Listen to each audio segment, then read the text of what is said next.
Baptism పొందిన తరువాత, యేసుని నమ్ముకున్న తరువాత 7 విధాలైన క్రియలు పరిశుద్ధాత్మ దేవుడు నీలో జరిగించి నిన్ను తన బిడ్డగా స్వీకరించి తనలో ముద్రించుకొని నీలో తను ఉండి నిన్ను నడిపించడం ప్రారంభిస్తాడు. 7 విధాలైన క్రియలు నీలో జరుగుతాయి దేవుని బిడ్డలారా. ఏంటి ఆ క్రియలు అన్నప్పుడు, స్టాండింగ్ బిఫోర్ గాడ్. ఎప్పుడైతే నువ్వు యేసు ప్రభువుని రక్షకుడిగా నమ్ముకొని బాప్టిజం తీసుకుంటావో దేవుని యొక్క సన్నిధిలో నిలబడే అర్హతను సంపాదించుకుంటున్నావు. అంటే నీలో ఉన్నటువంటి పాపములన్నీ పరిహరింపబడి నీవు దోషిగా కాకుండా నిర్దోషిగా వచ్చి ఆయన సన్నిధిలో నిలబడే ఆ అర్హతను సంపాదించుకున్నావు. రెండవదిగా రీజనరేషన్ అనగా a change of nature from God. నీ స్వభావము నీ గుణగణాలు పోయి దేవుని స్వభావము దేవుని గుణగణాలు నీలోకి రావటం ప్రారంభమవుతాయి. మూడవదిగా repentance, A change of mind about God. నీలో మార్పు అనేది కలుగుతుంది, లోతైన మార్పు వస్తుంది.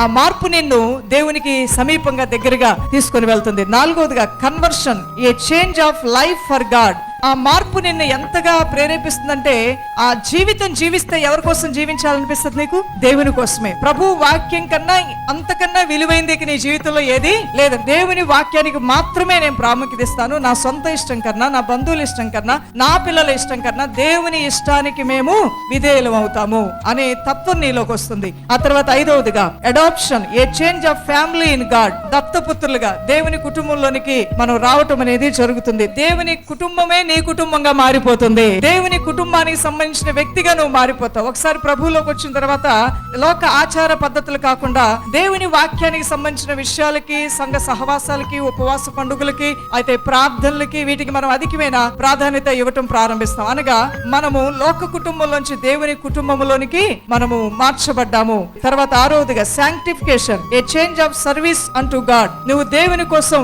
సేవ చేయాలి అనేటువంటి ఆ తత్వము నీలో అధికమవుతుంది.